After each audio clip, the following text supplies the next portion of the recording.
Saudara-saudari yang terkasih, selamat pagi berkah dalam.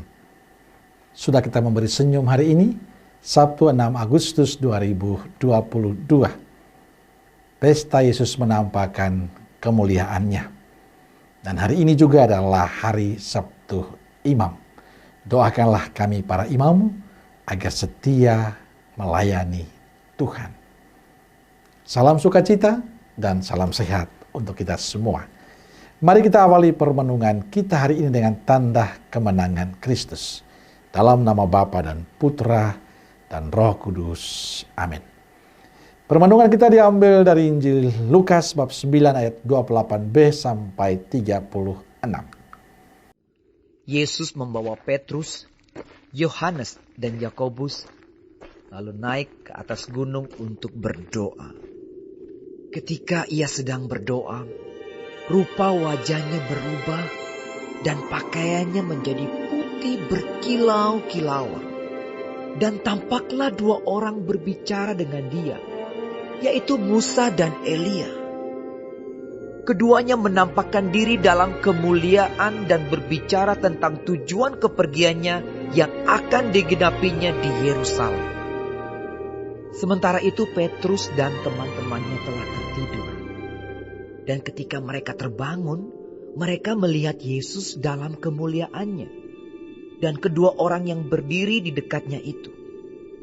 Dan ketika kedua orang itu hendak meninggalkan Yesus, Petrus berkata kepadanya, "Guru, betapa bahagianya kami berada di tempat ini.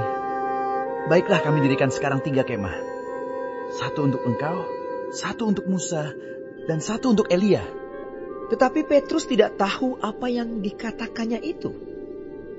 Sementara ia berkata demikian, datanglah awan menaungi mereka. Dan ketika mereka masuk ke dalam awan itu, takutlah mereka. Maka terdengarlah suara dari dalam awan itu yang berkata, "Inilah anakku yang kupilih. Dengarkanlah dia."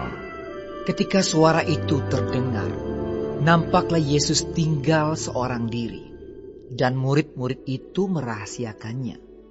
Dan pada masa itu, mereka tidak menceritakan kepada siapapun apa yang telah mereka lihat itu. Saudaraku terkasih, hari ini gereja merayakan pesta Yesus menampakkan kemuliaannya. Atau kita sering menyebutnya dengan pesta transfigurasi. Dan peristiwa ini berawal dari Yesus membawa Petrus, Yohanes, dan Yakobus naik ke atas gunung untuk berdoa. Ketika sedang berdoa, wajah Yesus berubah dan pakaiannya menjadi putih berkilau-kilauan. Dan tampaklah dua orang berbicara dengan dia, yaitu Musa dan Elia. Melihat Yesus dalam kemuliaannya dan juga kedua orang yang berdiri dekat Yesus, Petrus berkata kepada Yesus, "Guru, betapa bahagianya kami berada di tempat ini. Baiklah kami dirikan sekarang 3 kemah, 1 untuk engkau, 1 untuk Musa, dan 1 untuk Elia." Saudaraku terkasih, peristiwa transfigurasi menegaskan 2 hal bagi kita. Pertama, peristiwa ini menunjukkan kemuliaan dan kebesaran Yesus sebagai anak yang dipilih dan dikasihi oleh Allah. Dan kepadanya kita semua muridnya harus mendengarkan. "Inilah anakku yang kupilih, dengarkanlah dia." Kedua, peristiwa transfigurasi telah memberikan damai dan sukacita bagi Petrus, Yohanes, dan Yakobus. Damai itu para murid alami karena kedekatan relasi mereka dengan sang gurunya. Saudaraku terkasih, Petrus dan Yakobus, Yohanes mengalami damai, sukacita menyaksikan saat Yesus menampakkan kemuliaannya. Mereka mengalami damai karena selalu berada bersama Yesus. Dan saya kira kita pun juga demikian.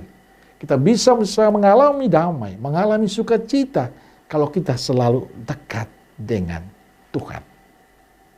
Kalau kita selalu membangun relasi dengan Dia.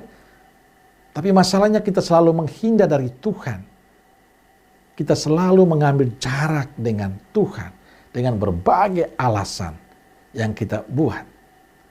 Kita agak malas membangun relasi dengan Tuhan, maka tidak mengherankan kita tidak pernah mengalami damai, ketenangan dalam hidup. Saudaraku terkasih, lewat kisah Injil ini, satu yang bagi saya menarik, bahwa damai yang dialami oleh para murid adalah damai yang terjadi karena mereka punya relasi dengan Tuhan yang baik. Karena mereka selalu bersama dengan Yesus. Dan itulah yang mereka alami. Hal demikian juga kita mampu alami. Kalau kita terus membangun damai, membangun relasi yang baik dengan Tuhan, membangun kedekatan yang terus-menerus dengan Tuhan. Dan saya meyakini, damai itu akan dialami oleh kita semua. Maka saudaraku terkasih, kalau kita ingin merasakan damai, merasakan tenang, sukacita, lancar dalam usaha dan pekerjaan kita, dalam segala perjuangan kita, jalannya cuma satu, selalu dekat dengan Yesus. Amin. Semoga Allah yang Maha Kasih memberkati saudaraku sekalian, Bapa, Putra, dan Roh Kudus. Amin. Roh Kudus Nazaret, doakanlah kami. Amin. Berkah dalam.